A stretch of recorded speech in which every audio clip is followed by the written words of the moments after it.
Yeah, all right. We're back. Judd'z Budz. Oh God. Can't see it. 194. How small is your window that you can't ever like? I've maybe one time had that number cut off. I just like usually I have it minimized. I have like a bunch of other tabs up, and then it's just how it goes like every single time. But anyways, 194 Gretzky. I think Graham Clark last year, the 2 seconds that he was here and didn't only played in Iowa, but I think that's only 95 I can think of off the top of my head. Wild for sure. As always, hopefully more so usually, your host Bogsy, joined by my good buddy Mr. at State of Hoppy. Hoppy, how we doing? We hit positive temperatures today, so we're toasty. That's pretty good. There are a couple cars. Like we got the big snow Sunday, pretty much. Like what's big snow out there? I think we got like, she don't even know how many inches we actually got, but it looked like it was like 2 feet. But they were like my coworker sent me a picture today. She's like, I have to show you a picture of this car, and you can't tell there's a car. There's just a car-shaped snowbank, like just completely covered because it's like on one of the main streets, which you're supposed to move your car for. And like they just didn't, but they did get towed at least, so good for them. But literally, there was just a snow bank that is the shape of a car, and it's very funny. I'm not looking forward to digging my car out, but that's gonna suck. I was gonna say that could be worse. Yeah.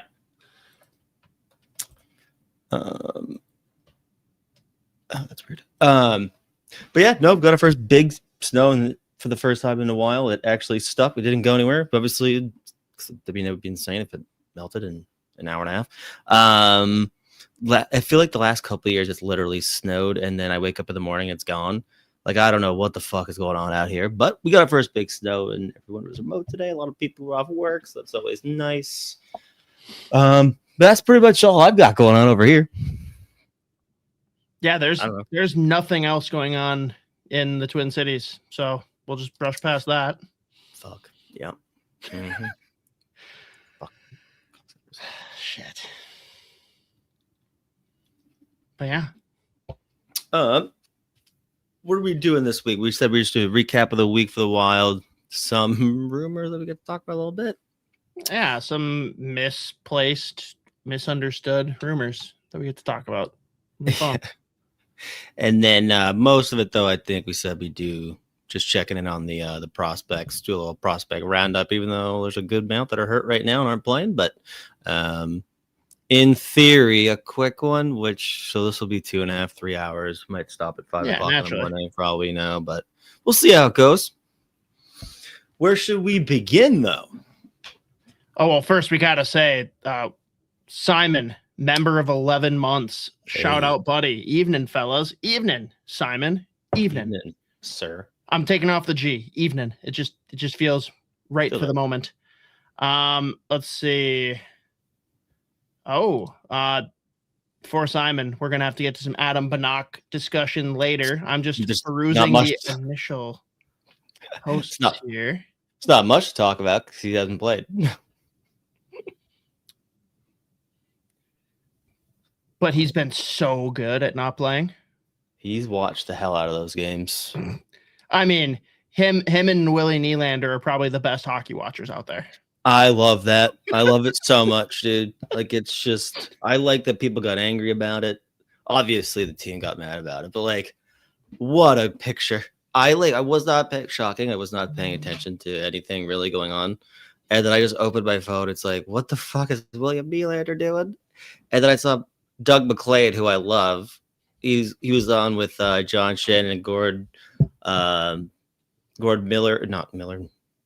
Millard. I always fuck their names up. But he was on their podcast. He's like, I also would have been pissed off about him wearing the fucking nose sleeves last week. So he's wearing like the wife beater 1 week, and then he flips off the camera the other night. I was like, this guy is the best. Meanwhile, the team's basically in turmoil. Everyone's going nuts. They're talking about missing the playoffs, and he's just vibing in the press box. His frustration is over not being in the lineup, not that the team is ass. Yeah, no, he just wants to be playing, and also he's smiling, flipping the camera off for the picture, which is also just very funny. Like, it's just great. I love saying it.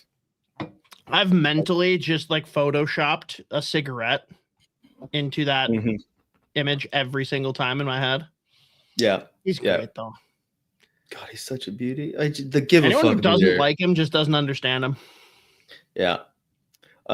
There's also someone tweeted out the video, like Mikhail Sergachev was walking off the ice. I think they were playing St. Louis last week or the Rangers maybe, and he flipped off the camera as well. No one gave a shit. Like literally looked right at the cameras, what like he's like walking off the ice. I was like, oh my god, I didn't even see that one, but he didn't get anything. But I'm all about it. Like, just let him fly, fellas. Who cares? You know, you want personality. One guy flips a bird one time and everyone freaks out. We want personality in the league, and we don't like the middle finger. Come on, fuck off. We love it when it's Hartman.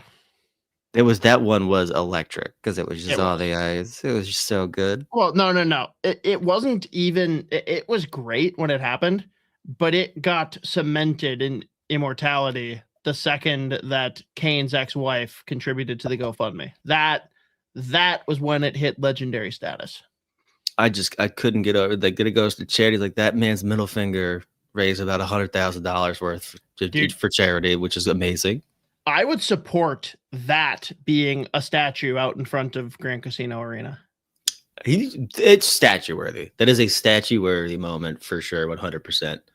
I'd also like Marchand to have a statue just licking Callahan's face outside, right next to the Bobby Orr statue. Would love that for me personally. Or would he jab Jarry in the neck with his stick that game? We got a 6-game suspension. Letang was like, yeah, it wasn't even that bad. I don't know why they suspended him.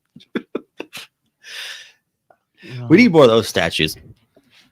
Well, and then Mateo, which was more shocking, the pick of Willie or Berube with 50 stitches? Which was it only 50? It could have been 5,000. It looked like half his face fell off. The guy, what did he say it was? He was in the gym or something? What are you doing? Throwing dumbbells around at each other? What are you doing? Medicine ball, dodgeball, baby. That's right. Well, I guess we should talk Minnesota Wild stuff. Weird week. Let me just pull up the actual games here, because why would I not have it up already? Or why would I? I mean, that wouldn't make any sense. No, that'd be too good of an idea. Let's see here. So since we last did this, let's see. There was the 6th. We were live there. Actually, no, we went live after the Toronto game. The 4-3 loss in Montreal with the most storybook possible fucking. There was just no way it was going to go any other way other than Lane Hudson ripping it up. Also, that phantom tripping call was very funny. Really enjoyed that one. And then, of course, Caulfield with seconds left in the third period. Don't even get the loser point. And then the Montreal Canadiens naturally tweet at USA Hockey. I love that. Yeah, I couldn't even be mad. I was just like, you know what? Yeah, no, fair enough. Tarasenko, pair of goals on that one. Faber with his sneaky 11th goal. I completely forgot that he had actually made it to double-digit goals this year. But I mean, I don't know. That was a frustrating one though. It felt like anytime they had a little bit of momentum going, they just cover right back up. And then you could see that the game winner with 4 seconds left, or however many seconds left there was. I mean, that felt. You could feel it coming for 2 minutes. They just could not get the fucking puck out of the zone. But I mean, again, they still were dealing with lots of injuries, so whatever. Montreal, I should have brought up the amount of games they've won, either in the last minute of the third period or come from behind wins is insane. They by far have the most of the NHL, and some of all of the goals that they score late to either tie it up or win it are all outrageous. Half of them are Demidov, but they just keep doing this shit. It's driving me insane. But yeah, another fun team to watch. But that was a frustrating one for sure. Well, I don't remember at this point. Had the Lacombe news came out before we recorded last week? Ooh. I'm going to say no. No. And of course, Montreal Canadiens fans hate us even more because they think that Caulfield should be in over Boldy, they think that Hudson now, Bill Guerin has supplanted him with Jackson Lacombe, which people are dogging him. They are absolutely dogging him. Like, he has no place on this roster, and it's insane. I don't understand it. Yeah, no, I mean, it's like predictable outrage or whatever, but I mean, it's okay.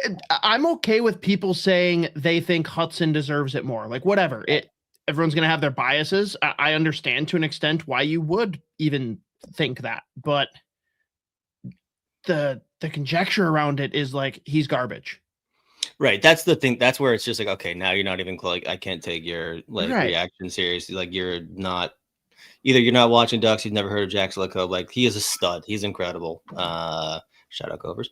But yeah, we were talking about him even before, like, he at first didn't make that team. Like, we were like, he should be on this hockey team.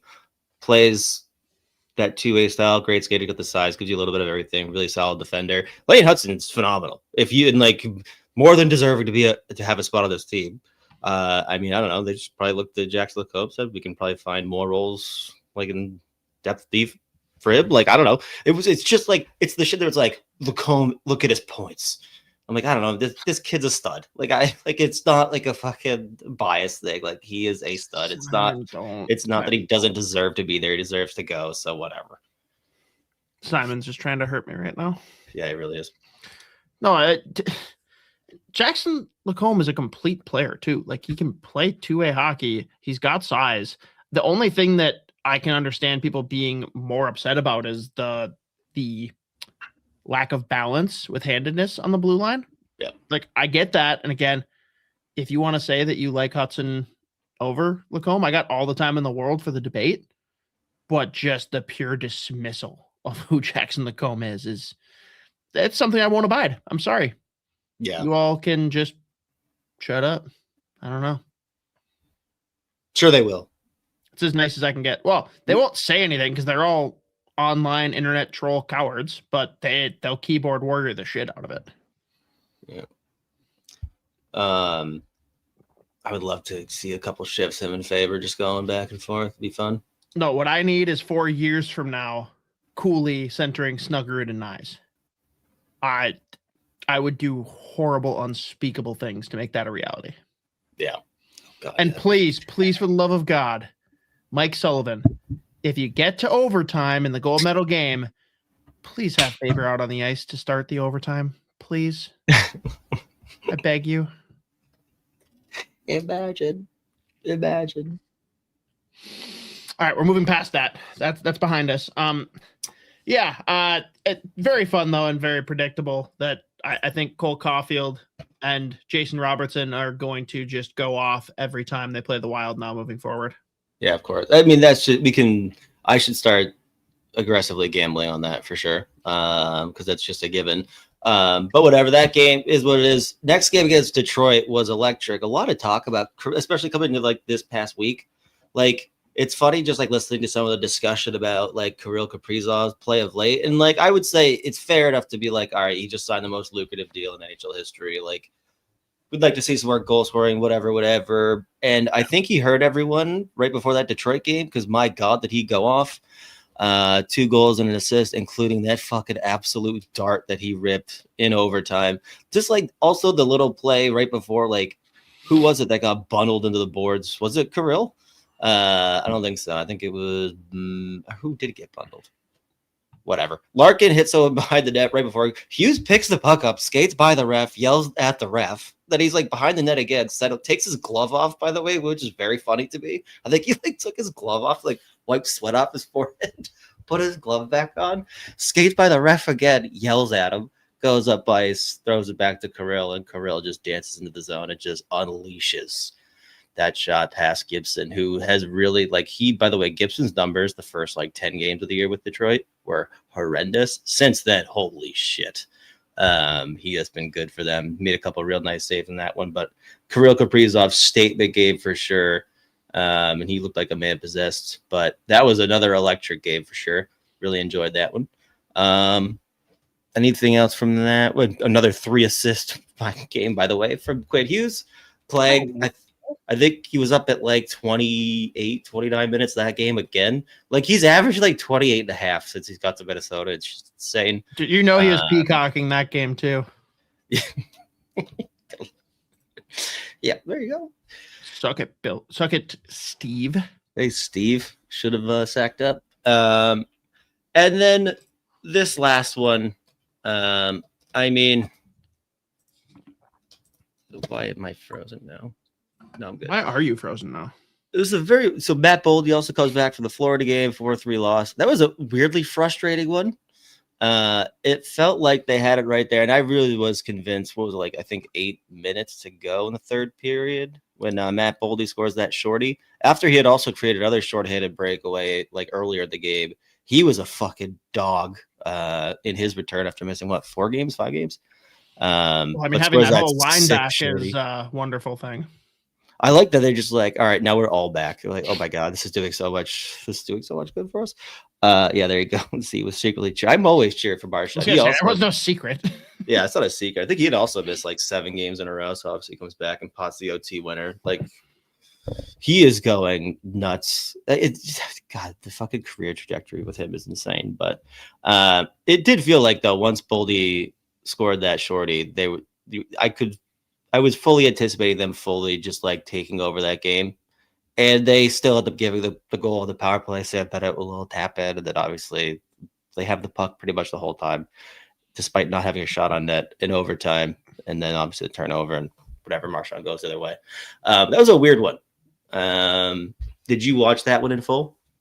I don't know if I'll watch another game in full this season. I definitely watched it in a lot of parts. Yeah. But yeah, it's pretty tough to watch full games when most of the games are starting somewhere in the vicinity of bedtime is looming or bedtime has just started. So, but we do okay.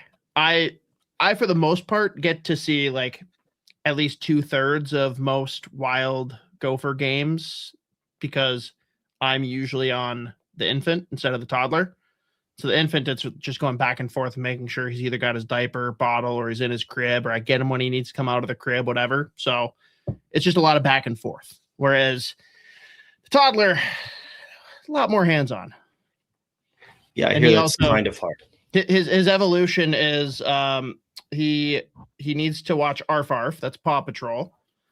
So if hockey's on, he demands Arf Arf. But if I turn football on, then his compromise is like, Hati? I'm like, oh, so now you want hockey? He's like, just not this, please. I love that. Yeah, but so, no, Mateo, you are right. The West Coast road trips work out fantastically for me. Yeah. I never thought that I would be a fan of 9:30 Central Time hockey, but here we are. But no, I watched enough of it. And yes, the Matt Boldy goal made me feel things. Yeah, I really, really enjoyed that. And I mean, it's a really weird game too. Like both teams had 6 power plays, both went 2 for 6. There was just so much of the game was not 5-on-5 or even strength or whatever, to the point where, like, I mean, Quinn Hughes finishes with 31 minutes, 16 seconds time on ice. Damon Hunt 10.5, David Jiricek 7.5, and like, and then I look at like the forward time on ice. Kirill's at 25:30. Boldy comes back and plays just under 23 minutes, and then you've got like Trennan playing 9:45. Hitastroza played 4:18. Nico Sturb 8:51. And like I think Hines was saying after, like, we were trying to roll 4, but it was like just too difficult with like that amount of like whatever PK time, power play time. Like I get that, but like even still, there's some times where I'm just like, you gotta roll a little bit more. That being said, it's kind of hard to avoid not double shifting whenever like Cabrill's feeling it, Boldy's feeling it, especially they come back and they're all feeling healthy or whatever. But on the back end too, that's I mean, like, as much as Quinn Hughes can dominate and just play forever, I still would love to see if they could figure out just a way to dial back the time on ice a little bit. And I mean, just like giving Hunt, giving Jiricek or whoever else is going to be playing on that third pair more than like 8 minutes, 9 minutes. Well, did you see, I think it was this morning, Dylan Laux dropped an article, definitely worth the read.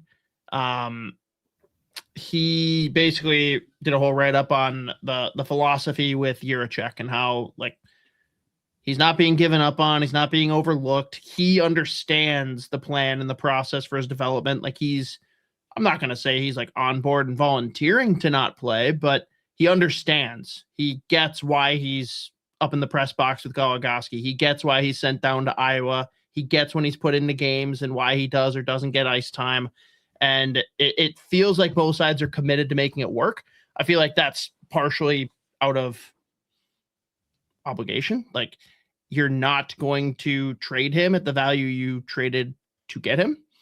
So you've got to find a way to make it work. And we've been pretty vocal about that pretty much since we got him. We're believers. It's just going to take time. Yeah. I do think with him, especially, like, they're going to have to figure out that sweet spot of just how much they can play him every game. Because, like, I do think he is a player that if you just give him, like, I mean, he got in this game against Florida, he played 11 shifts, plays 7 minutes, 24 seconds. Like, he's just never going to be able to, like,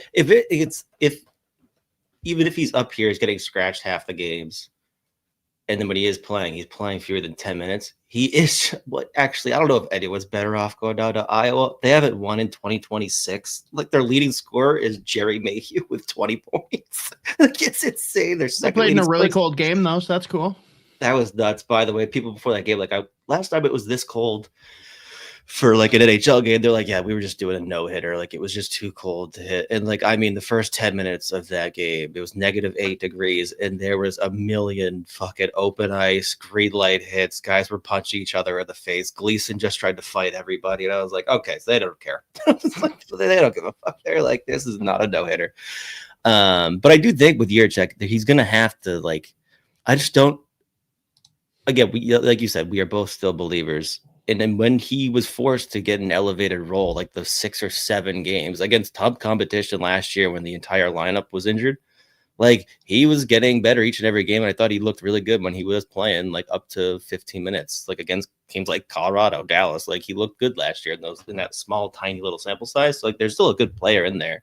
And obviously, like, the injury that interrupted his entire second half of the season did not help whatsoever. But it's going to be, like, it's such a weird spot. This is, again, reason number fucking 10,000. They need to figure out what they're doing in Iowa, because that team is a shit show.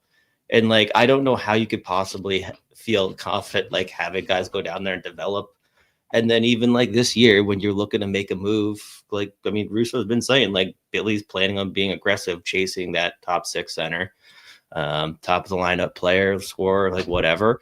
When you've dealt guys like Rossi, Ogren, Bouillon, you have 1 first-round pick, no second-round picks next couple of years. Like, you need to, like, find value in your prospect pool. And it is just, like, again, when Hunter Haight came up here for a few games, looked great. When David Spacek, like, got a few shifts, there were some bright spots there. And obviously he's, like, well thought of around the league. You need to be boosting these guys' value. So even just beyond development, like, if you want to boost trade chip value, like, you have to be able to figure out how to make that team functional down there, because it's just not. Yeah. Well, so I've already, like, highlighted that this year, like, the hockey watching is, I am getting as much Wild and Gophers as I can. Like, that's really as far as I'm capable of going. Like, no Iowa. I have not watched Iowa a lick this year. I'm not even watching the Penguins, and it freaking hurts me. Like, it's painful. But tell me, guys that are in their first or second year with Iowa, individually, is there anyone that is, like, showing glimpses, or is it all just doom and gloom down there, and we've got to completely change how everything's run? Yeah, I mean, like, Hunter Haight, again, continues to look good. Like, when, again, he's playing. We got Haight. We can move past him. Like, how's Haight? I was going to say, Riley Haight, I noticed last, like, month or so, when I go down and watch as many games as I can, and then when I'm not able to watch, I try to watch as many shifts on Instat as I can, just go back and, like, see how they're doing. Haight's definitely taken a couple steps lately. It was a rough start. I think he got a point, like, his first or second game or whatever, but, like, tough to get anything going down there. And again, as injuries start piling up everywhere, like, the lineup's been consistently all over the place. They make that trade. Mikey Mills out, which that was a brutal, that would hurt. So Boris Kachuk's down there now. He looked all right since they made that trade. And it's just, like, you see a lot of up and down from guys like Bank here. I thought Pert's taken a big step this year on the back end. I've liked a lot of his games lately. I think it's like 10 points now in 30-something games. But I mean, it's just like it is tough down there to like get a footing whatsoever. Like they'll have probably 5 or 6 minutes where they're moving the puck, they're looking dangerous, and then nowhere. It's like one mistake and like they don't touch the puck again for 10 minutes. And I mean, like it's funny too, looking at like the save percentages for both goalies, not that bad, and they're getting absolutely shelled. Like they just get filled in. Like I think Peterson's close to a 900, and then Lavaz like right around 900 save percentage. And it's like they've won this. How many games have they won this year? Like 10? Yeah, they've got 10 wins in 41 games. They're 11 points out of the playoff spot. Like it's insane. By the way, funniest stat line though, Mark Lewinsky's played 30 games. He's got 3 goals, 0 assists, 150 penalty minutes. just a phenomenal stat line. Very impressive. Very impressive work from our boy Lewinsky down there. Just try to tee off on everyone. But like you look at the standings, like in the Central Division, like they've scored 80 goals or 88 goals. I mean, right in front of them, Rockford, 117, Milwaukee, 111, Texas, 114, Manitoba, who's in third, 100. Like they're not even close. And I mean, they've at least given up fewer goals than some of these teams, but like they are just so up in the air. They had like a really good 2 weeks or so right before the new year. And then since then, I mean, they're 0-6-4 in their last 10. Like it's just been bad. And I mean, they were up 2-0 in the outdoor game, gave up 2 more, lost in overtime. Like at least I would say the defense has taken a step lately. The beginning of the year was just shit show. And I think we were probably hoping for like a little bit more like Tim Army, very different guy. But we were hoping Crow would come in and like make some changes and it would be a little bit maybe like quicker to develop, just like some more structure there. I still just think they just don't have the bodies. Like I look at some of the guys and I'm just like, you look at the other teams' lineups and they've got a bunch of first, second round picks that like were recently drafted down there, and like it's just like Iowa just could use like this hodgepodge of guys. And when they acquired Oscar Olausen, I liked him a lot. Then he got hurt. He's put up a couple points, a couple goals. Like he's looked pretty good, but it's just been all over the place down there. And that's why I just like I really they have to change things. Like they have to put way more emphasis on that team and just their age. Keep changing things. They just don't change it right. Well, look at the roster. It looks the same year after year. Yeah. Well, so what I think most people care about, because don't get me wrong, there's definitely people that are dialed in on the prospects, watching Iowa, watching guys out in whatever leagues they're playing in before they get to the organization. Does anyone down there have actual trade value? Yeah, I mean, I would still say again, guys. I think David Spacek does. I think he is, again, like I said, he's really well respected. He's going to the Olympics over David Jiricek. Like, so again, I think we talked about this a couple weeks ago, maybe like a month ago. Like, and I think you had brought it up with Russo when he was with you and Joe. Like, if he shows out at the Olympics, like who knows? Like that might be something that can give himself some like trade value there. I think Hunter Hayes has been solid. And you look at some of the defensemen, Carson Lambos has been good the past like 3 years down there now. Looked good in his debut when he came up this year against Columbus. I really liked him in that game. Yeah. I think he could play NHL games right now too. It's just like so you got a lot of hopefuls. Does anyone move the needle at all in a trade? Like I'm not saying as the main guy, maybe not even the second guy, but as like a third guy. Like basically, can anyone be the Ogren to the Boyum Rossi in a trade? I think probably the closest you're going to get there is probably guys like the Spacek, Haight, Lambos. Is probably the closest you're getting. Not even think it's that necessarily that far off. Like Ogren obviously had a ton of value he's a mid-first round pick and showed a ton of promise, like played pro in Sweden, first of all, for 2 years before he came over. And then when he got fully sent down back down in Iowa, he was just scoring goals left and right. So like obviously that boosts his trade value. And I think like he just never in the limited opportunities that he was given in the NHL, which I still am going to argue didn't get a ton of rope, but whatever. You saw like flashes or whatever, but everyone knows who he is. He's like captains for Team Sweden. Like he had the pedigree before too. So it's plus the connection with Vancouver doesn't hurt at all. So basically we have to trade Hunter Haight to Calgary. We need to trade Lambos to... I got nothing there. You could go meet up with Benson again in Buffalo. Did they even play together? Yeah, Winnipeg. At the same time, though? Oh, yeah. That team was fucking incredible. Was that Benson's first year? No, it was like his second. And then he was still there again the next year, too. With they played together like 3 years. Huh?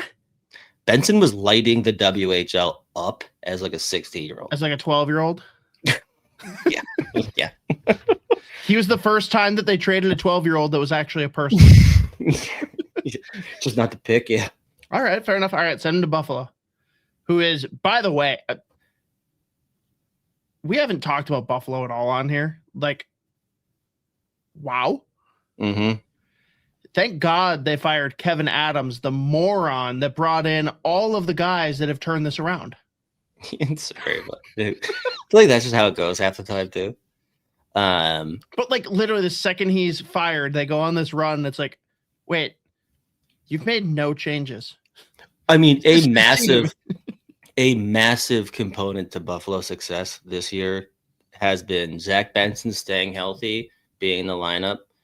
That kid is fucking is he your biggest like draft day win as far as being like, this guy should be a top 5 pick, you're all morons, and he falls to 13 and he's proving it? Yeah, probably. He's up Have there. you ever been more right on someone in the first round? I don't know. I feel like most people were all over Benson. It was just like, he's short. Yeah, you ignored that. Well, yeah. I mean, I don't know. Yeah, sure. I'll take You can't say that they're all like, oh, yeah, he's sick, but still, I'm not going to take him because he's short. Like, well, so he's still not about it. Yeah. But it's him. And, dude, I'll tell you what. Josh Doan, who just re-upped their long-term contract. Good for him. A fucking player. I remember when Arizona made that pick, I was like, okay, that feels a little bit like Nepo, baby. I don't know. But then, like, you watch him that next year in college, I was like, oh, fuck, he is playing really well. He immediately goes. I did not think he'd be ready to go play games. They signed him. He looked pretty good at this limited stint. The NHL, they makes that trade. He has, like, been a phenomenal piece for them. That's, again, lock them up long term. But, like, I remember when we can get Cooley to hook us up for an interview there, because they were roommates all of his second, would have been a second year, not rookie year, second year. Yeah. But yeah, no, Simon just said, you'll see Tage's quote on Benson. Yeah, Tage was on Chicklets. He was like, he's a beauty, probably one of the dumbest human beings I've ever met. He's just like very funny. Like, he's such a rat too when he plays. It's fucking awesome. I love that kid. I just need all of the pictures unposed of those two near each other on the ice. Mm-hmm. It's awesome. But I mean, like, do you remember like the Peterka return came back and we were like, I mean, I get the players they're identifying. We didn't like hate it. It felt underwhelming though. You know what I mean? Yeah. But you know what? Like, hand up. Like Doan's been incredible for them.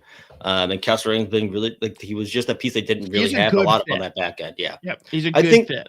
I think now, they're like a depth kind of like boring but effective stay-at-home defense in a way, probably.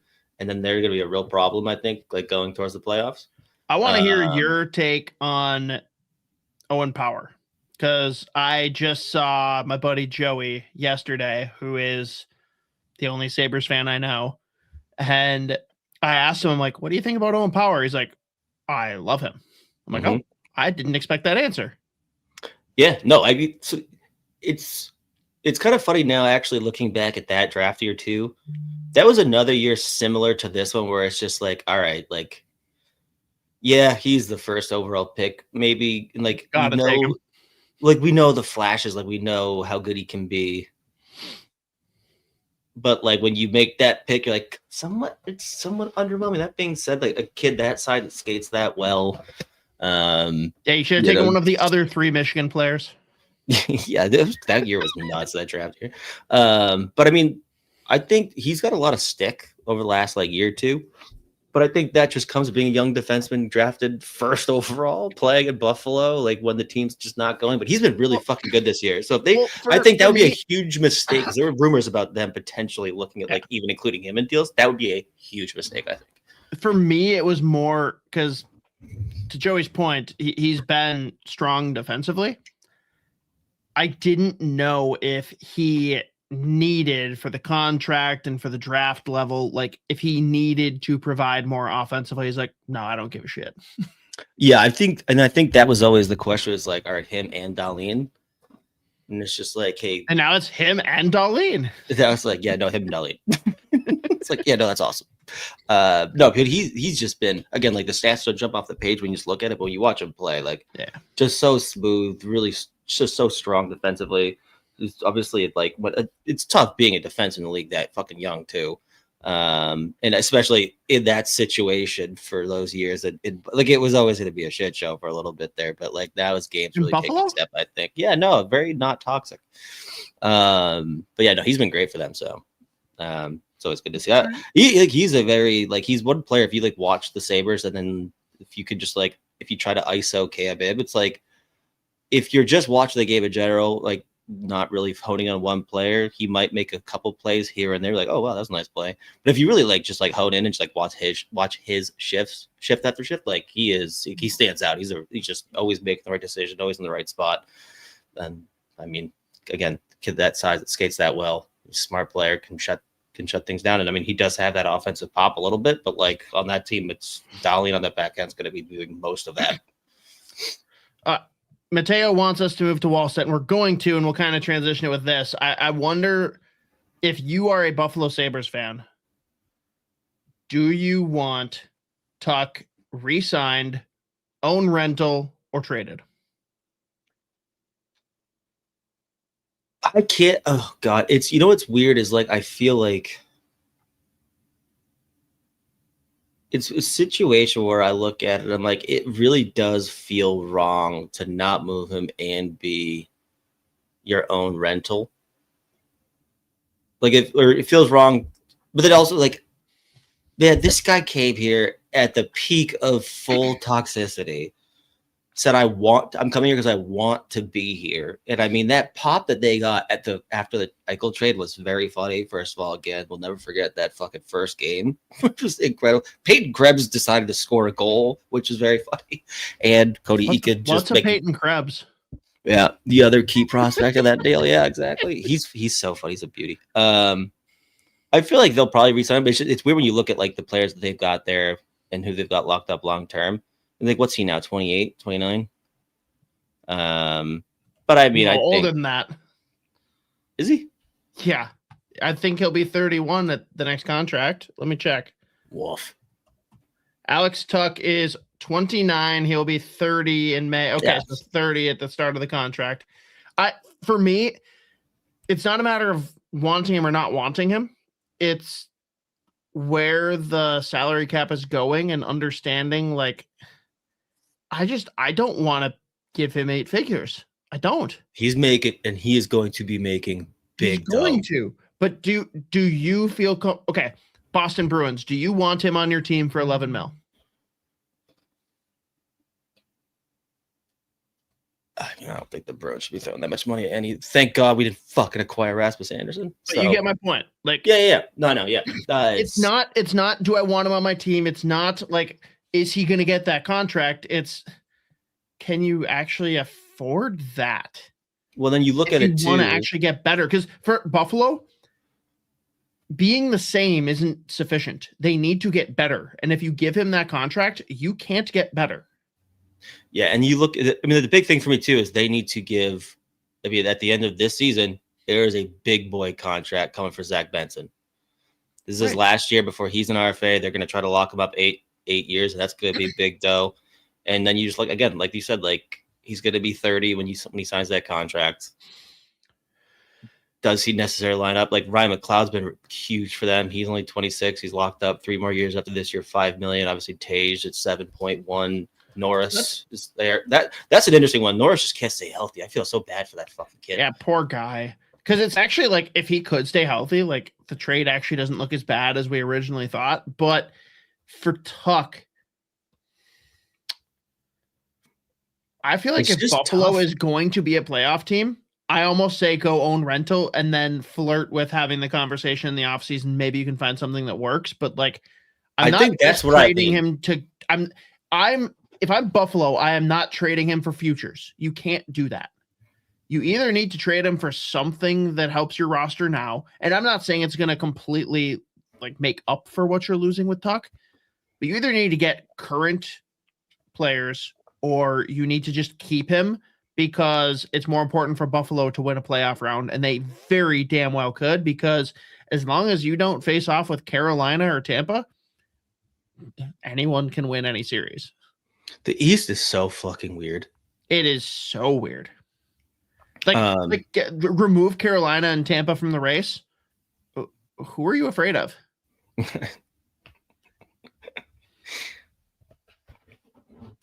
There's no answer. There literally isn't an answer. But no, I'm with you though. Like that's why I think when you first posed that question, I think I'm leaning like own rentals. See what, like if teams are throwing like $12 million, I'm like, okay, well I just can't. Because you look at what they've got coming. That's what you want. That makes it easier to let him walk. Like, guys, we wanted to negotiate with him. Like, he wants to be here. We want him here. Someone offered him 12. What are we going to do? Yeah, and it feels in trading him midseason, just if you're making a playoff push, you can't do. I just don't think he's the guy you can do that with. Unless there's a team willing to pony up and you can get something that makes sense back, I'd rather own rental him. If I'm Buffalo. Because Buffalo, at this point, they just need to get over the hump of their ridiculous playoff drought, get in and have a chance to win. One round. Like that would do so much for that freaking city. That would galvanize their fan base in such a way. And who knows if that goes off the way it could go off, maybe he does want to stick around. Probably not, but maybe. Yeah, and then we haven't even brought up the doomsday possible scenario of them going full Sabres. And I mean, right now they're third. You never go full Sabres. They're third in the Atlantic right now, sitting on 63 points. Montreal's played one more game; they have 63 points. Bruins have played two more; they have 63 points. Those are two wildcard teams. Then you've got Florida at 59, Philly at 57, Toronto at 57, Washington 57, Devils 56, Columbus 55. Like it's crazy. Like it's just like they're all technically right there. So like I think if they were to go full tank. Like, let's say they end up doing the Sabres thing and lose 12 in a row. And it's like, okay, well, we just somehow did it again. Then that becomes cut. But if you're pushing, do they have 12 more games before the deadline? When's it? I don't even fucking know. That's a good question. Probably this fucking condensed ass schedule. But I think if you're firmly out of it, then you gotta fucking make a decision. But if you're in the playoff, like he's definitely he's the epitome of your own rental, and in hope that like you can like get him to stay on a solid contract. But man, some of the kids they have coming too that are like ready to play. Like Constant Helenius played his second game, 3 points. All 3 points were ridiculous. He's fine. Zach Benson again. He's gonna be up for a big contract this summer. We'll see what they do with a guy like Peyton Krebs. Peyton Krebs is someone I wonder about with like at a deadline move if they need to bolster part of their lineup. Like he's a bottom six depth guy. That's a prick to play against. Has some offensive pop, but like probably a real contender to be a piece in the trade. Friday, March 6th, which also is right in the middle of the state tourney, but naturally.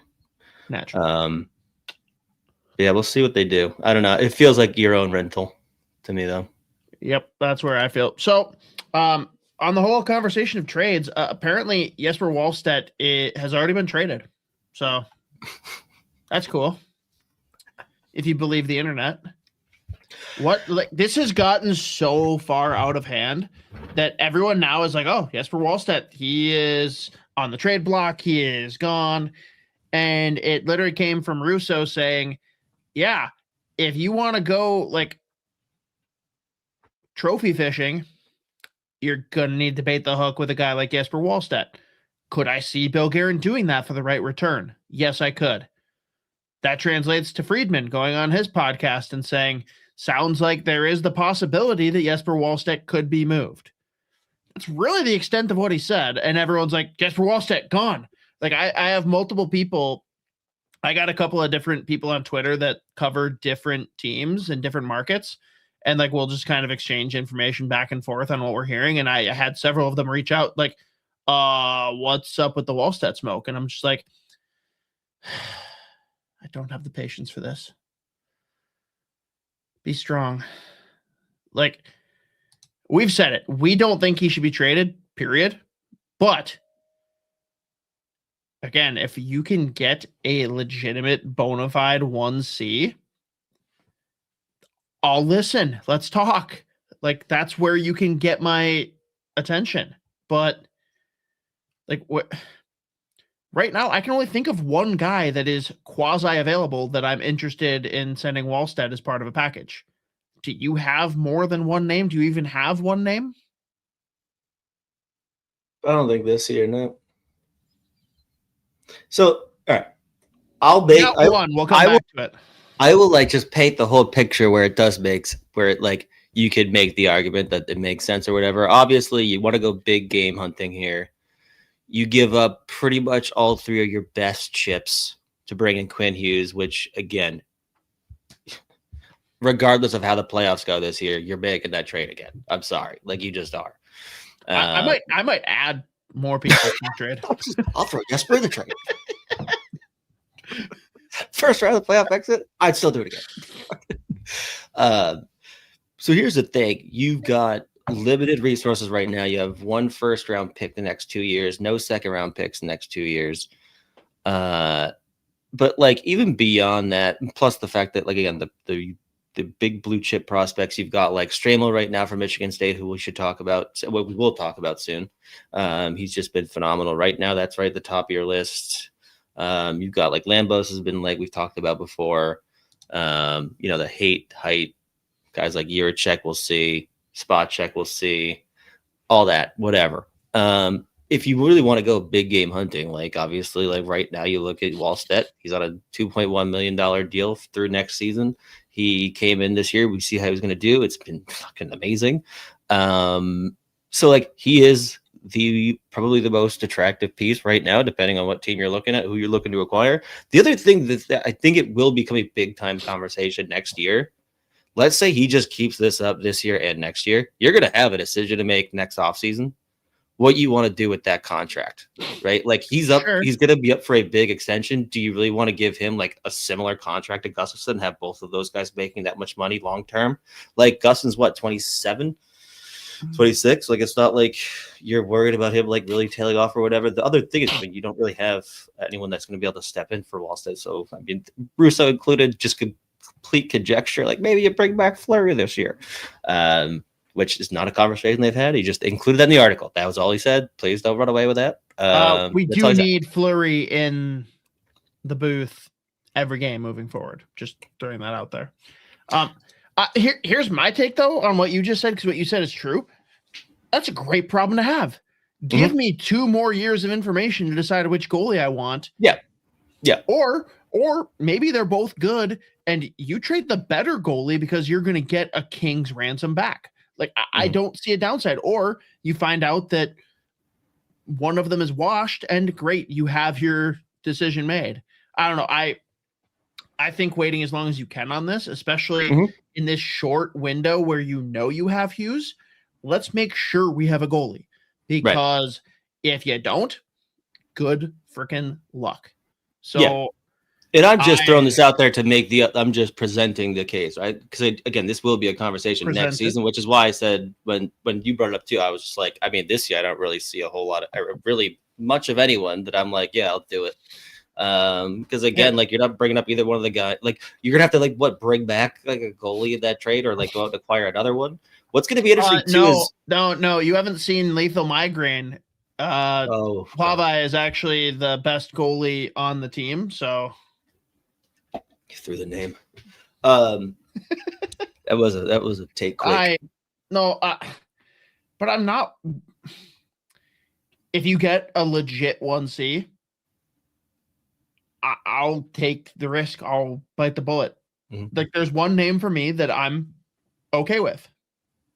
Do you know the name I'm going to say? Are they in the same division? There's a 25% chance that that's true. Yes, they are in the same division. What is it, St. Louis? That is the same division. I mean, I don't know. Like Robert Thomas is the closest one I could think of. Yes, I will make a trade involving Jesper Wallstedt if Robert Thomas is coming back. And the caveat there being that we don't pull yet another Quinn Hughes trade where we deplete our center depth to make our team better. If Yurov is part of the trade, I'm out. If you can package next year's first, Wallstedt, and whatever other process, give them the entire Iowa Wild franchise. I really don't care at this point. I would do that for Robert Thomas because I think that makes enough of a difference for your forward group. I'll roll the dice and hope that Gus stays healthy and he can carry the load because wow, are you a scary team if that happens? Yeah, I mean, like you at the end of disagree. Oh yeah, no, we've talked about Robert Thomas before. That's the one guy I'm like this year's when you look at any of the possible options. And by the way, we say possible options. Robert Thomas got included as like basically a pipe dream. Whatever, but especially like if there's a team that could use a goalie of the future, it's the team that has a psychopath in net right now. Yeah. But right, yeah. So like that was like the only guy I could even think of. But like that's why I said this year I'm not interested in doing it, obviously, unless again someone else becomes available that like this. I don't even know. But the other part in the article that Russo, I think it was either today or yesterday, put up. And again, a lot of it was just like talking to Marc-Andre Fleury about whatever, like he wishes he was playing, blah, blah, blah. I would like to throw this out there just to make this crystal clear. I wish I was playing too. There is a sentence in the article that says this is pure conjecture. While they have not asked him about this, this is not a conversation that they have had. It was just listening to Marc-Andre Fleury talk. Yeah, there's no difference.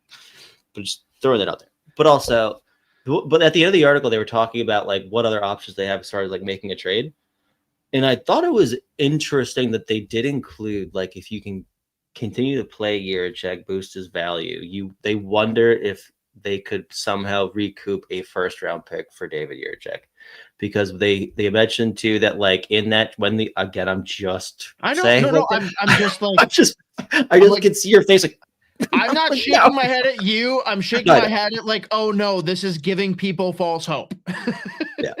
So, actually. Sorry, Mateo just put one in here. There's another guy that I'd be like, ooh, that's interesting to me though. Is he available? Yeah, he could be. If he's available, then hell yeah. But I've heard nothing about Nico Hischier being available. Yeah, but before we fully move on, just are we collecting a full gauntlet of captains? Is that what we're going for here? Let's just do that. But they mentioned too, like when Minnesota made the trade acquiring Jiricek, like they knew that Nashville apparently did offer 2 first-round picks and really, really, really wanted David Jiricek. So again, I think this goes back to the conversation of like you need to figure out like what the right amount of minutes that he can play right now to boost that value. O'Reilly, I'm in. But like what would like help with the whole like we only have so many assets available. Yeah. In terms of like trying to go out and acquire that like top 6 center or realistically a 1C, it's just like if you can somehow get a first round pick. And again, there's the article mentioned here, Jack, and Nashville specifically. Yeah. That would obviously go a long way if you have 2, where if you have 1 this year, 1 next year, that would go a long way to like as far as mitigating the amount of like prospect that you don't have right now. And I apologize, so just want to throw that out there. My disapproval goes like so many layers past you talking right now. I'm like already like 3 steps past it where I'm like, people are going to hear this. They're going to be talking about how we're going to include Jiricek in a trade. He's basically a first round pick value. Like, no, I don't need that. I don't need that in my comments. Please no. Like that's where my head is at. Not like, oh, you're dumb. Like, no, I know. Yeah. I don't need to fuel the flames of some of the people That it just makes me laugh. I'll be like, this happens all the time where I'm like halfway through saying something that someone else said, and I see your face go. I'm like, no. I'm like, hold on. I can't help it. I can't help it. By the way, and just because we didn't actually say the name, Nico Hischier is one that's very interesting to me if he became available, because the Devils are a fucking shit show. I mean, why go for him instead of their other I was center? gonna say, or yeah, wait that one out.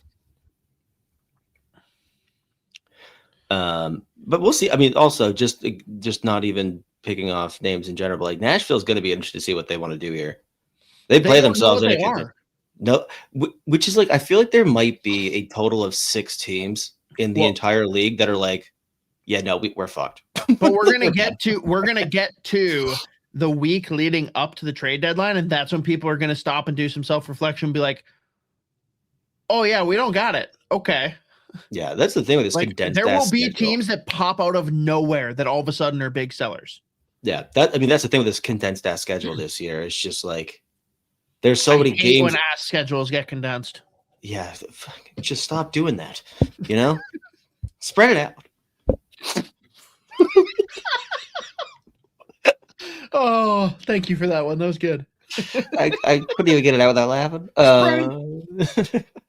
But that's the thing. Like this year, just like there's so many goddamn games in a matter of 2 weeks. Like, or in 1 week, you play 4 games, and like you're right by the playoff. You get a month off. You're right inside the playoff picture at the start of the week, and then you play 4 games. You go 0-4, and all of a sudden you're 10 points. So you're like, what the fuck happened? You do know that like Joe and/or Russo have already written the full article about Minnesota Wild. The first round playoff drought continues because half the team played in the Olympics and wasn't able to rest up. Mm-hmm. Although it's really nice that Kaprizov and Zuccarello are not in that mix. Yeah. Spurgeon and Brodin now also not in that mix. That helps. That's going to be another very interesting discussion, by the way. I actually love that our goalies are both there just because it keeps them like goalies are the rare breed. I don't want my goalie having 3 weeks off. Are you kidding me? Right. They're going to come back and they're going to be a different human. They're like, actually, I'm going to go to law school. Literally. I have 7 different interests that I've picked up. Hockey is 8th in my list of priorities right now. Yeah. Top 3: law school, Pokemon, curling. Hockey is negative. It's not even. Oh, I forgot. I forgot that's my job. I forgot about that. I mean, that's like Zdeno Chara being a certified financial planner, real estate agent, having a master's in business before he before he retired. Then he retired and ran 7 marathons. Any of those things for me, I would. Yeah. All right. Anything else trade related that we wanted to touch on? I can't remember. I just want to, because I lightly touched on it. If part of bringing in a center is sending out Yurov, it better be a fucking blue chip center. Because, yes, it's absolutely an improvement to, say, bring in Robert Thomas, but now you've still got to fill the 3C spot that I would love Yurov to be in this year. Yeah, so, I think the only way that even also, like, it's going to be, again, like a Robert Thomas, because then you can project out. You're hoping that Charlie Stramel comes in long term and becomes a 3C, and I bring him up again because soon we'll be talking about the prospects. But you have guys like a Stramel who down like long term can ideally fill that 3C role, 4C role. A couple guys now that can go up and down. Like Haight, I think, is more than capable of being a 3C in the NHL. So I think if Yurov's a part of this deal, it cannot be a guy even like an O'Reilly who's going to be here if they were to make that trade. I'm just saying, like this year and next year, basically you just can't be like a 2-year thing and you're done. What do you think O'Reilly costs? I have no idea. I think he's going to be expensive no matter what, because I think there's so many teams in it. But also, I don't know what Nashville's thinking.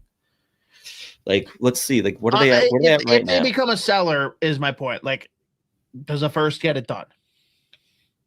They'll probably. The thing with Nashville, I think they want to get younger, but they don't want to do a full on. Like, they're definitely not interested in that like actual long term rebuild or whatever. Like, and they've also got enough peace where they shouldn't be so fucking dog shit. Like, well, dude, I blinked and Steven Stamkos was the best goal scorer in the NHL. He just didn't stop scoring. Also, can we just pause real quick and talk about how insane it is? Every team is roughly, we'll call it 52-ish. Like everyone's 50 to 53 games right now, I think. There are 40 guys that have already hit 20 goals. Are we going to see the most 40 goal scorers in a season in NHL history? It's insane. I didn't even think about it until like you look at the NHL app and it always shows like top scorer, top goals for both teams. And I'm like, everyone's in the 20s. What is happening here? And then I finally saw someone that was in like the teens. And I think it was for St. Louis. Sorry, St. Louis. But I'm just like, holy shit. They're like everyone's in the 20s. And yep. There are 40 guys that have already hit 20 goals. That's insane. Dude, Morgan Geekie in Boston literally went cold for a month and a half. And he still got 26. Scored 1 today, scored 2 the other night, and then also scored a couple of games against Dallas. He's back up to 29. It's like you went cold for like a month. I was like, this is fucking insane. Again, very funny though when he was on checkouts. They were like, what do you think about being up in like the same category? Like you're rivaling Nathan McKinnon for like the Rocket. I am not even close to being as good of a hockey player. If I could just get like a small whiff of his jockstrap, I would be set. Literally, just because I'm not even their safe stratosphere. I'm like, that's so funny that he's like, yeah, no, I'm not that guy, pal. I respect that though. Like, know thyself. Yeah, no, 52 games, 29 goals this year, 48 points. Like, it's crazy. What a contract he's on too. There's so many, dude.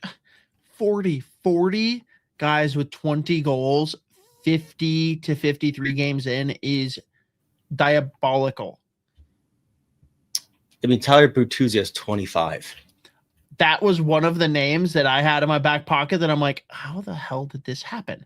Career high is 32. God, I hope he gets 31.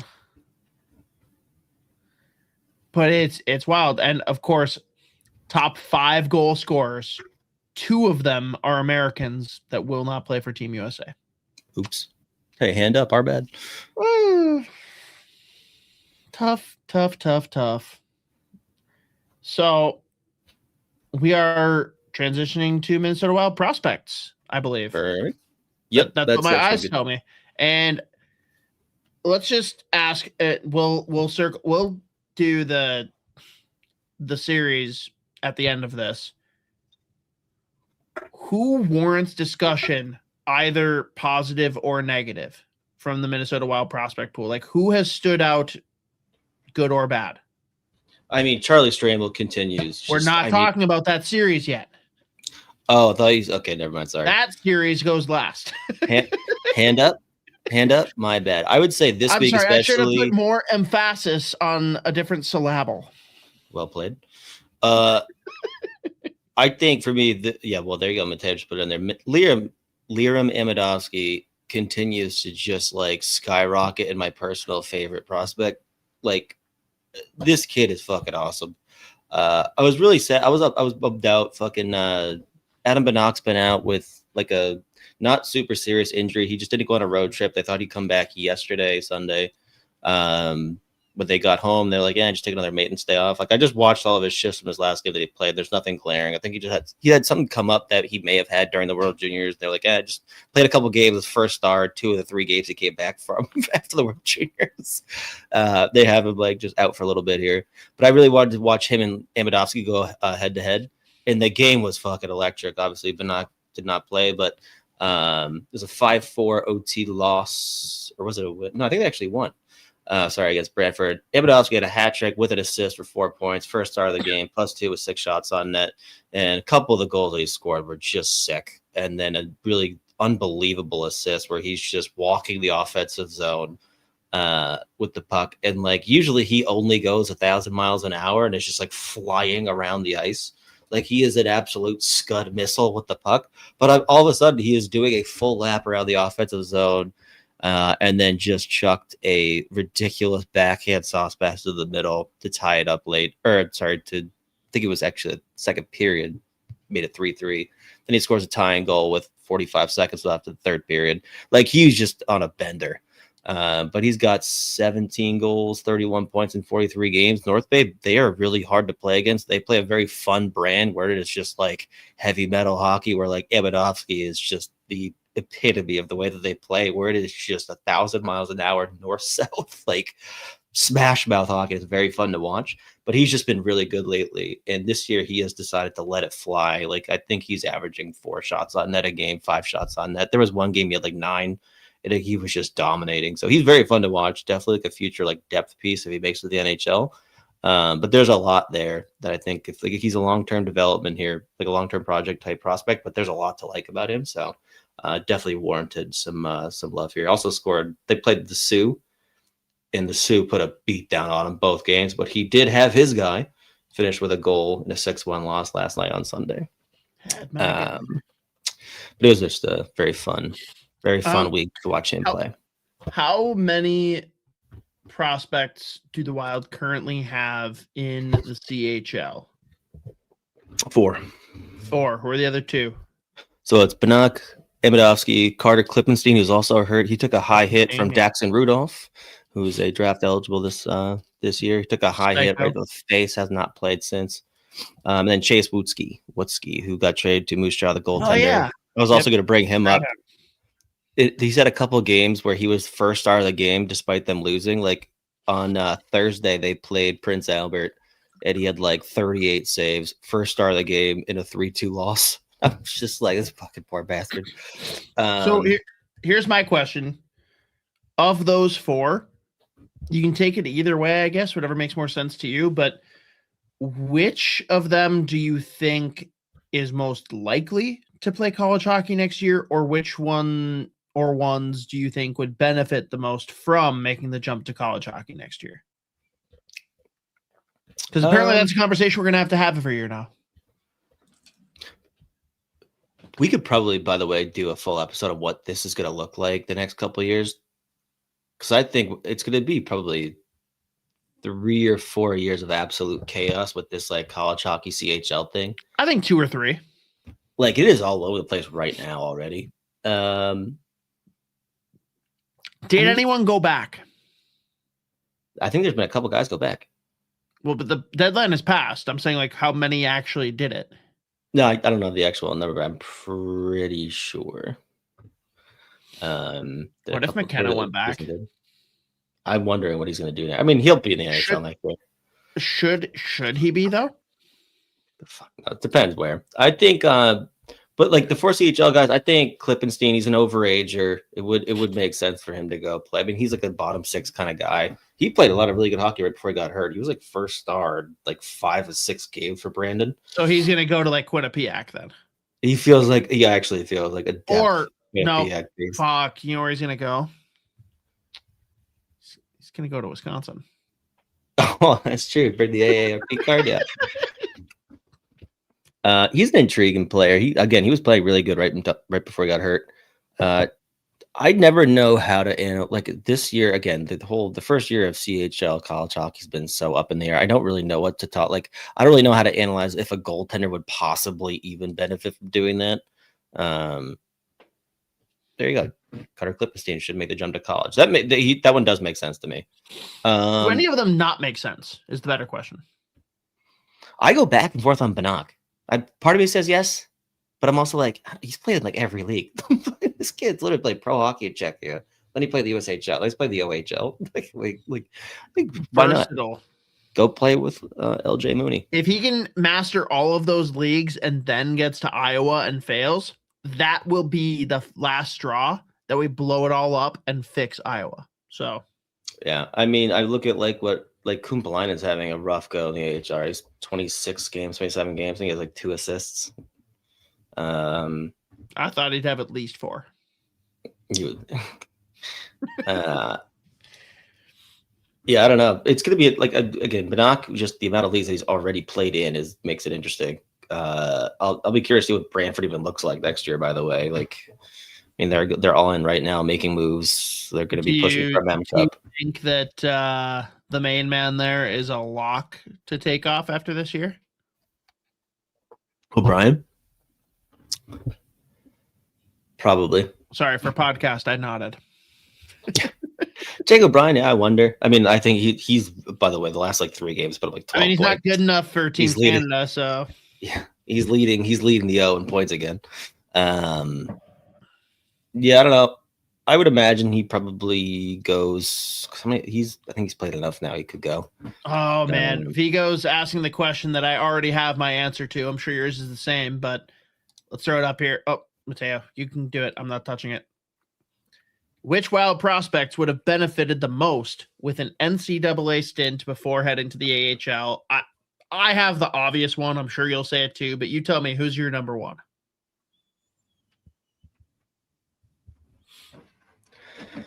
I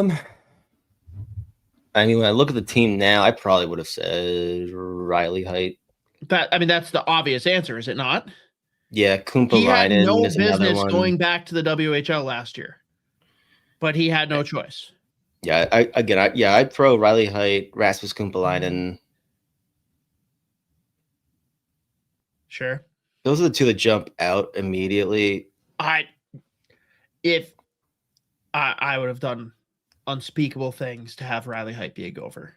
Yeah. I think that they're probably out there more so than they're probably the most obvious ones of all of them. And what do you think about Ryder Ritchie? Is sticking with BU is the right move? BU is a shit show. Tyron Lawrence did score his first NHL. That would be impressive if he did that at BU in his draft year without being drafted. Yeah, that'd be pretty good if he did that. If he pulled that off, I don't think that's ever happened. I don't know. I thought Tyron Lawrence is playing the same line with Ryder Ritchie. They're clearly like figure each other out, and they've made a lot of individual really solid plays. They've also played some tough teams. Like they with the Providence. Again, Tyron Lawrence got his first college hockey goal on Saturday. Who was Ritchie playing with before that? He started off with Yzerman and with Bednarik, I think. But what was he doing going into the first 10 games? The first 10 games were good, and then BU got a bunch of injuries. Yzerman got hurt right before the World Juniors, or whatever. He came back right before the World Juniors, and then their lineup was kind of all over the place. But they've had a rough season. So again, Ryder Ritchie's someone that we've seen a ton of flashes. Like I thought, again, the first 6, 7, 8 games, he looked really good and put up some points.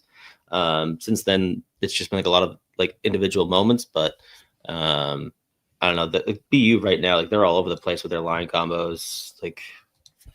They look good for 10 minutes, and then there's just so many breakdowns. They're kind of all over the place. But yeah, I don't know. Is there? Mm-hmm. Aaron Kiviharju is still playing in Liga in Finland. He looked really good last few games, put up another assist the other day. You think he'll be there one more year even? It probably makes sense to have him come play AHL, to be honest with you. Yeah, let's ruin him in Iowa. Why not? Yeah, it's a great scenario for him.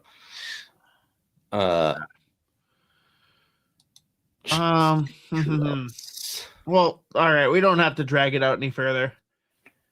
Let's talk about it. Let's rip the Band-Aid off. Gophers, which there were stretches this weekend that I was pleased with. I really thought they had I thought they had something going on Saturday. Yeah. All right, we can lead with what you need to talk about. Charlie Stramel's getting traded, right? Have you seen a player around in our pool or just any other prospect that you're somewhat familiar with play college hockey? They're holy fuck, that looks like an NHL hockey player right now. And actually everyone, if you have a subscription to The Athletic, you should go check out the article that Joe just did on Stramel, where he did a full deep dive, and it's fucking awesome. Very good one. Yep. Really great article. Great. Got we're going to get him back on the show leading into the Frozen Four too. Yeah, he's still alive. And again, I was wondering if they would bring up the strength and conditioning coach at Michigan State. Shocking. Yes, they did.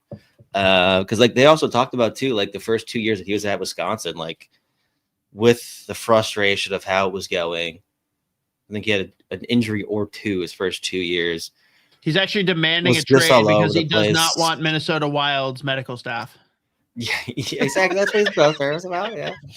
But they said too, like he got to Michigan State. They're like, hey, like we're gonna like when you were playing at the program, like you were in shape, you were quick on your feet were moving. Like that's the thing at Wisconsin, he was so reactionary, and it's like the kid clearly was just like, I've never had this happen to me in my career. But then he goes to Michigan State, completely turns it around.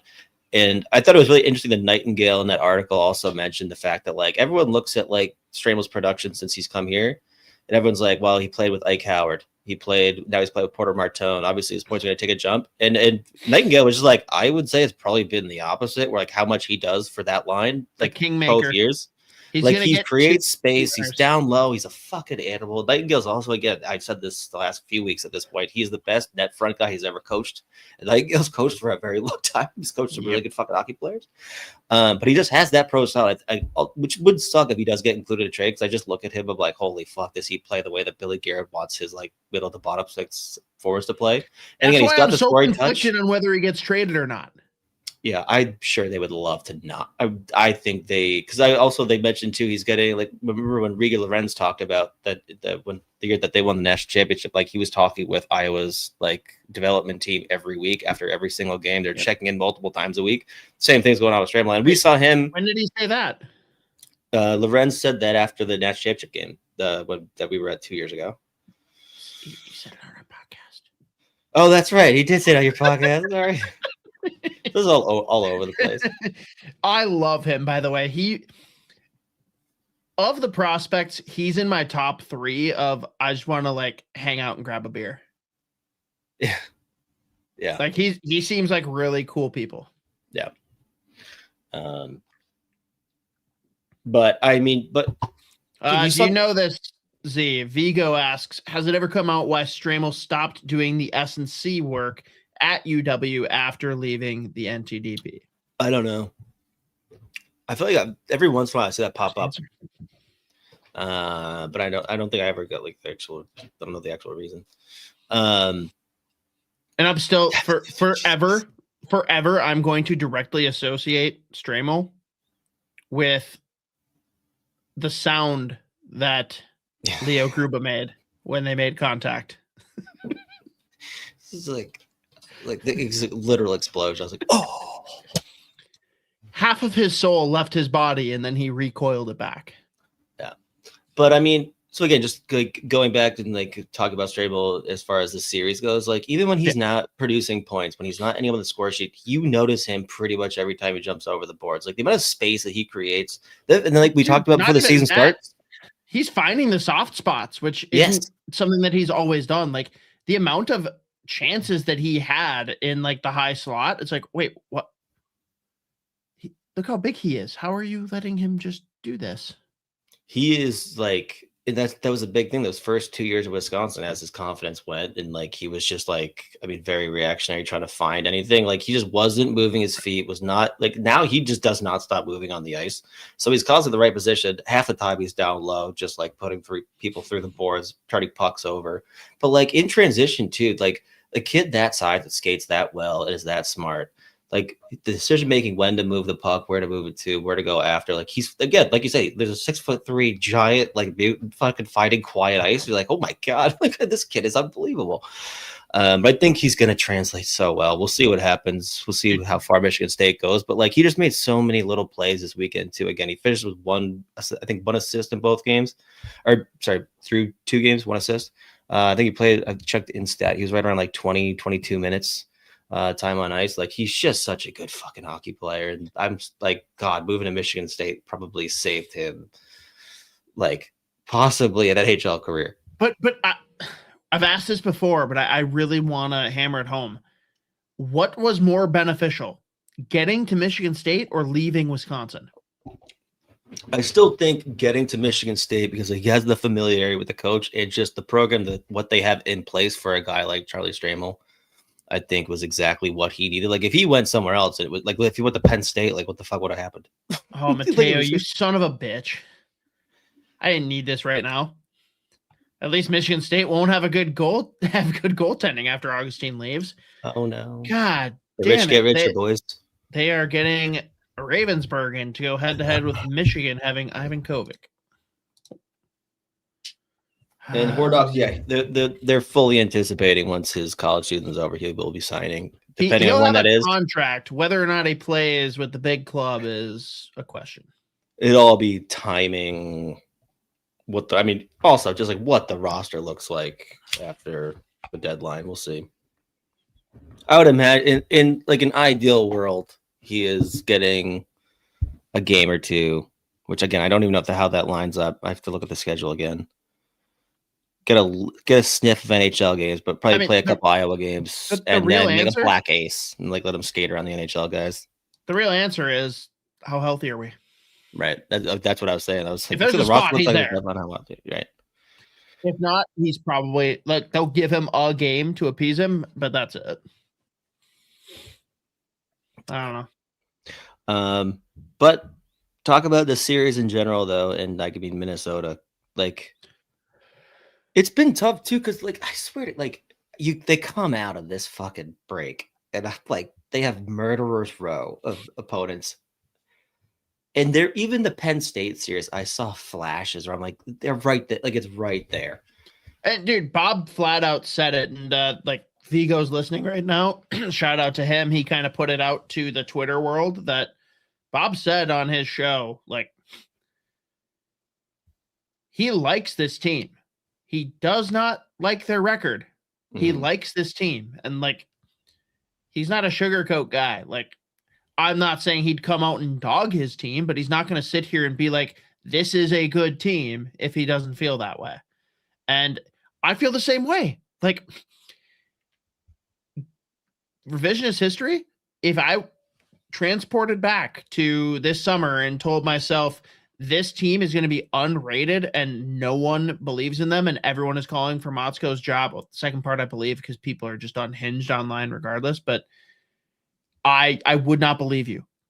Now, if you told me this team wasn't going to be top 2 or 3 in the Big Ten and wasn't going to make it past the first round in the postseason, sure. They're clearly not a top 4 team in the Big Ten, which is crazy. And they're not going to be in the tournament, which is crazy. Like, this roster is not that. It's just the culmination of tough non-conference schedule. You blow one against Long Island, of course. And now it's only worse because in conference is tougher than your brutal non-conference schedule. Like murderer's row the rest of the way. You got Wisconsin coming up, number 5 in the country. Like, and you know what's like? We talked about this last week. Firmly, the Pascal, your starter. And I went over to our buddies and then go over Puck Live or whatever. And I was like, just checking out their take on like the weekend in general. And the stats that he's putting up. Oh, there he is. There's Gopher Puck. There's our boy. He's lingering. I pulled up the article after this Michigan State game. Has now started 4 straight games since relieving Erie after the first period of that 5-2 loss at Penn State. He's made 235 saves on 253 total shots in 2026. Good for a .929 save percentage in 6 games against top 10 opponents. And they're giving up 44.5 shots on goal per game. Like that is my biggest revelation, though. Crazy. That he is a goalie. Like Bob does not choose starters. Usually not this early either, but like he is the starter. Yeah. And I feel bad because like Erie's a great kid. And you've seen the flashes, but like it looks like this is not where he's going to be a starter. Like I don't see him leaving, but it's just a bummer for him that this is definitely DePasquo's team this year and next year. So, but he's looked the part for sure. And there's players that look good. That honestly, my biggest disappointment, and I'm sure like Jupe and Vigo in the chat here will pile on even more than what I have to say because I only get to watch half the games because I'm in and out of parenting duty. But like since the break, I'm pretty disappointed in Tanner Lutke, and I never thought I'd utter those words. That's been tough. I also just, you expect a year like this with as many freshmen as they have. There's a couple of guys that I'm a little disappointed with, and one of them is our boy, the guy that we have defended to the end of the earth. This is not a Jimmy Clark year. It's not. And like, he'll probably be a captain next year, and hopefully he bounces back and has a resurgent season. But like, Jimmy hasn't looked the part since the first couple weeks of the season. He hasn't. Again, there's flashes, and which I feel you'd probably say about most of the roster, if not the entire roster. 90% of the roster, there are at least flashes. There's a couple guys that don't flash, but that's okay.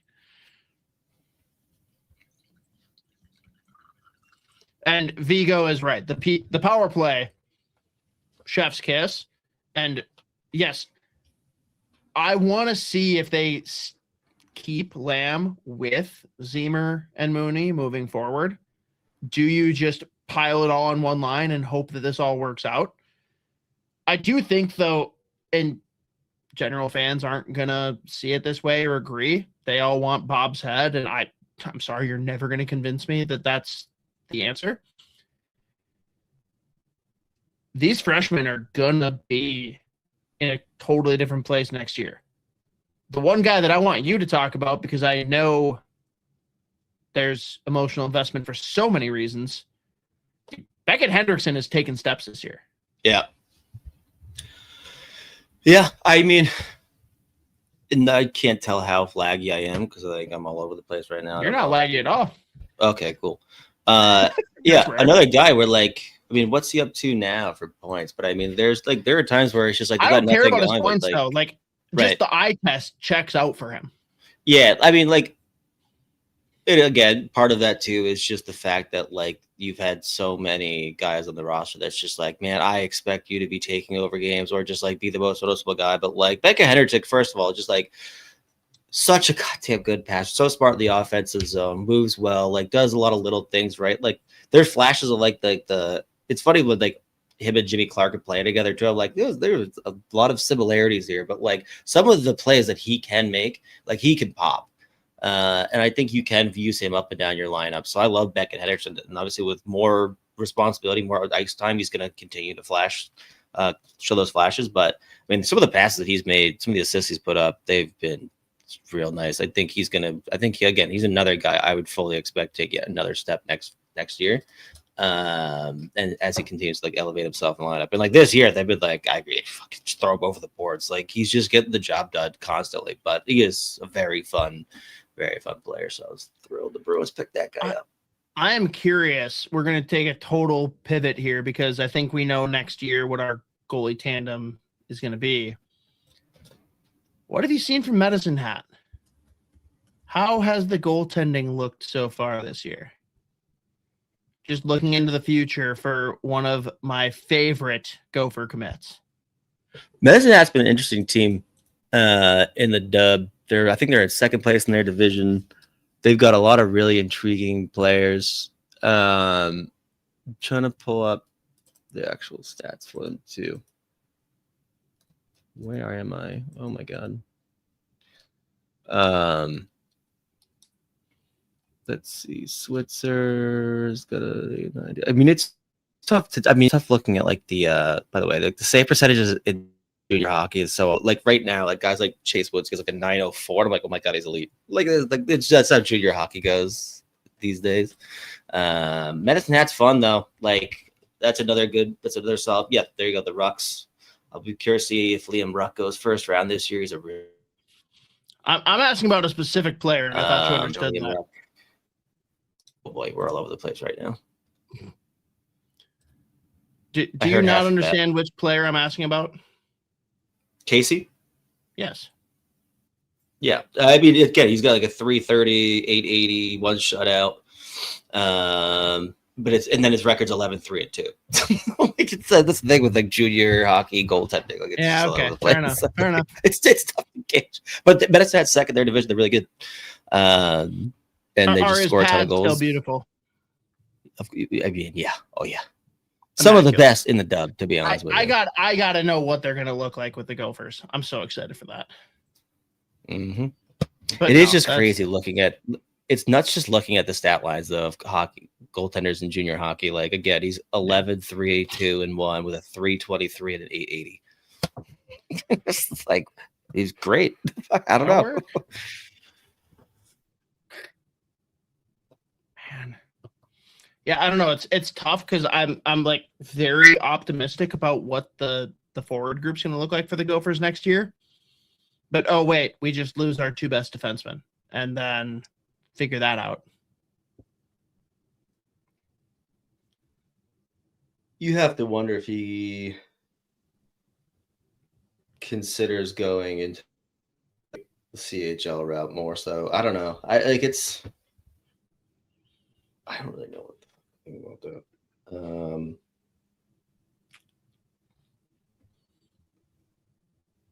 Who knows? Maybe McKenna will transfer.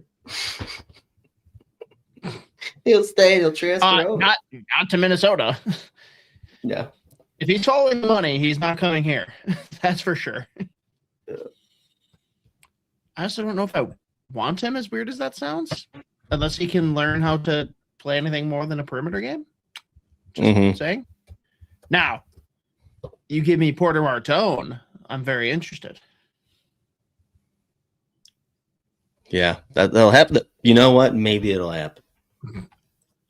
Oh, Vigo wants to know how much Saginaw Spirit you've watched. They're an interesting team. They've got a lot of really intriguing pieces. I fucking love Nikita Klipov. Like, he's just one of the best players in the O. I think what is he now with scoring? I think he's like 4th or 5th in league scoring. Like, he's like, actually, I should just pull it up. Yeah, no, 60 points in 45 games in his draft year. Like, for me, right around anywhere from like 15 to 23. Like, that's my range for him. Such an intriguing player, dude. I fucking love Nikita Klipov. They've had an up and down year. They started off pretty well, and then they started really falling off, obviously. But they're firmly not inside of the playoff picture. They've made some trades, but I mean, specifically, Klipov is just like my guy. I love that kid.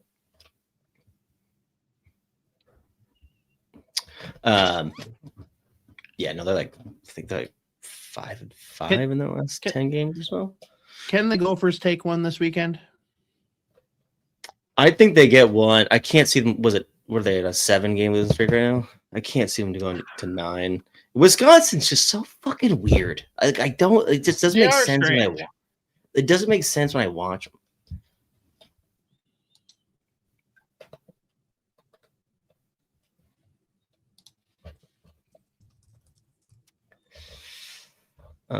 I think they get one though. I do. Let's see. Wants to know about Levi Harper. Yeah. Why was Harper not on PP1?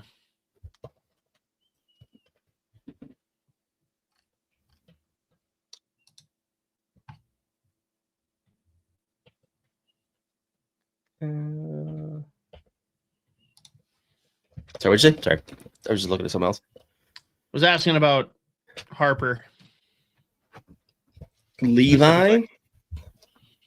Why wasn't he on the first power play? And yeah, GPL. Just re-emphasizing that's what he wants to hear about. Firebrick shells here. I think you're going. I don't know if it's me going in and out or you. Maybe it's me. Damn you. It's about time. It's always you. I was gonna say, yeah, this feels weird. It's not my fault. It's all your fault. Piece of shit.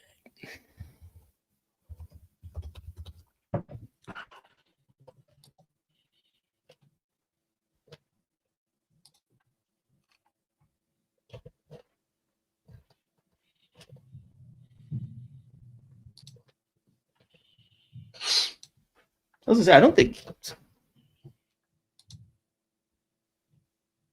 Saginaw played Flint this past weekend. Is that what he's talking about? That appears to be what he said. Because I think they played this weekend. I think they played Kingston and Ottawa, and they got smoked both games. No, I think he probably watched semi-pro. That's the confusion here. I mean, he was rock. Girl movie ever.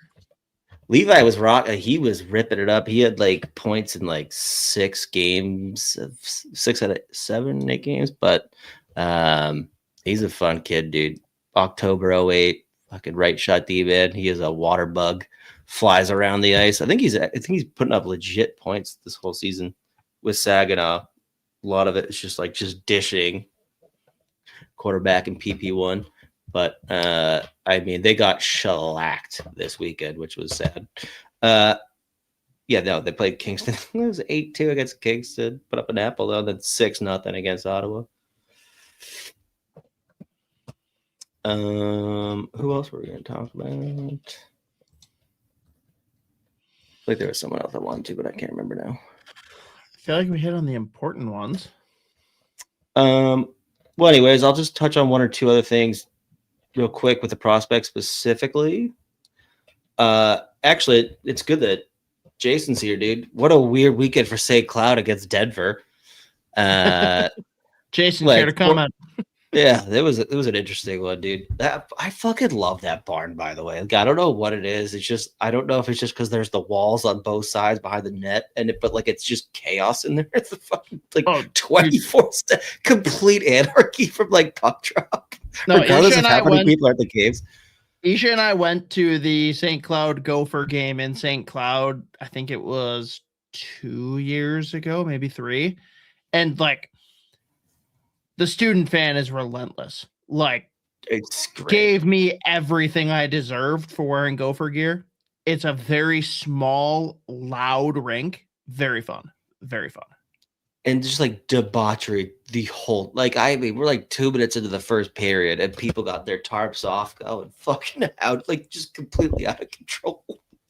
But yeah, no, there was an interesting weekend against Denver. I think they won, was it 4-2 on Friday? And then there was Denver got real angry and they put up a 6 spot on him. Regular ends, our boy scored a goal.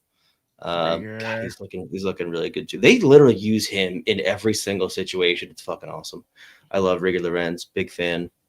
He's up to 18 points again in 27. Fluctuating. Another guy that'll get ruined by Iowa. Yeah, it's gonna be great. But another guy I at least wanted to put some shine on too was Justin Kipke, the overager they drafted from Victoria last year. He's playing at Arizona State. The score line looks brutal. They lose 7-4 North Dakota Friday, 5-3 against North Dakota on Saturday. Those games were both fucking electric. And they were real close right up until the end. A couple of bad turnovers, but Kipke's been looking past like 10 games. Your boy was supposed to be out there too. Apparently, flights out of Canada were not sufficient. Yeah, no, Zellers is back and Verhoff's back. The fellas are back in town. Well, no, Cam was supposed to go out. Oh he had it. Yeah, with Verhoff. Yeah, he was pissed. But Kipke put up another goal in their 7-4 loss. And that was another close one right up until the end. Unfortunately, he had a bad turnover. I think it was a 5th or 6th goal for North Dakota. But the games were very, very fun. But Kipke, the last 6, 7, 8 games has been playing a ton of minutes. He's up around 25 minutes per game. And just the puck on his stick, the skating, the size, he's a very intriguing player to me. I think they took him as a double, or I think it was a double overager this past summer they took him, but he's up to 10 points now in 24 games. Again, just a rifle of a shot, but just one of the better defenders in the WHL last couple of years.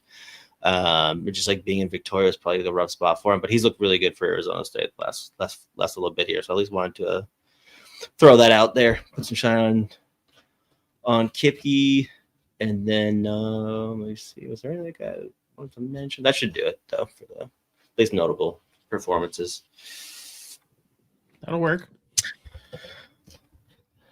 The one I gotta know then, because we talked last week about the Central Scouting rankings, Cam and oh my goodness. Now I feel terrible. Chris. I'm forgetting a name. Yeah, Chris. Wow. Chris. Yes. He was great on your show, but on the on Fellowship. Oh, Chris is a great dude in general. He's the fucking. He was at the outdoor game. He was there. He was like, it's fucking. He was what a He was psycho. like, this is the best. He's like, this is the shit.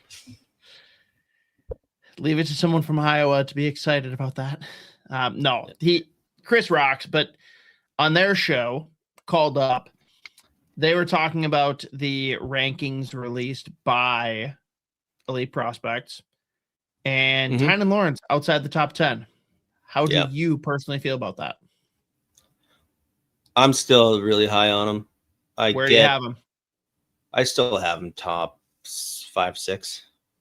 I still think he's clearly the best. And then like I know they're also like pretty much everyone other than like me, and then I think the rest of the people at Smart Scouting are super high on Malhotra. I think I will have him closer to 10 than I do right now, like when it's all said and done. Where do you have him now? Closer to like 18? Probably somewhere in like that 16, 17, 18 range, probably. The more he continues to just put on these like dynamic performances, I'm like, okay, I think it's undeniable at this point. Like he's like, I'm just trying to figure out what is that ceiling, and I just go back and forth on it. But I mean, he's got size, he moves really well, and now he's starting to flash some like projectable, translatable offense. Some of the passes he's making, like the positioning is really good. He's solid two-way, like he's a reliable guy. I'm just like trying to figure out like how much of this is being in Brantford. But I'd say the last like 3 or 4 weeks, he started like really driving his line. And I was curious to see what would happen when Jet Luchenko came there. And Luchenko's playing on the wing. And Malhotra's maintained his spot like their 2C. So it's been interesting. But God, Brantford's fucking loaded. They're insane. The amount of offense they can put up, like without Badok in the lineup, they're still putting up like 5-6 goals. Sorry, Jason.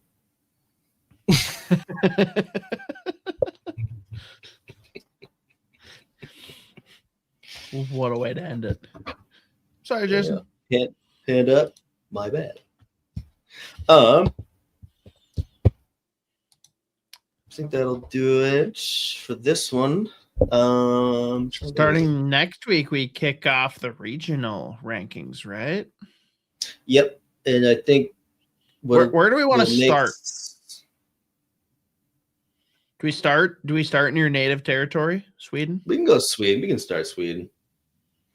And then it'll be it like I think the way that we should do it again, this what I said, I think off when we were done last week. I can't remember if it was while we were still doing the show. It'll be good to like put up the regional rankings now and then reflect right before, like the week before, like do a full episode of just going through the old like regional rankings that we did months ago. We do a holistic ranking show. We'll see. Anyways. That'll work. Wallstedt, miss you. Now that you've been traded. Love you. Yeah, I'm really sad that he's already been traded. It's a bummer.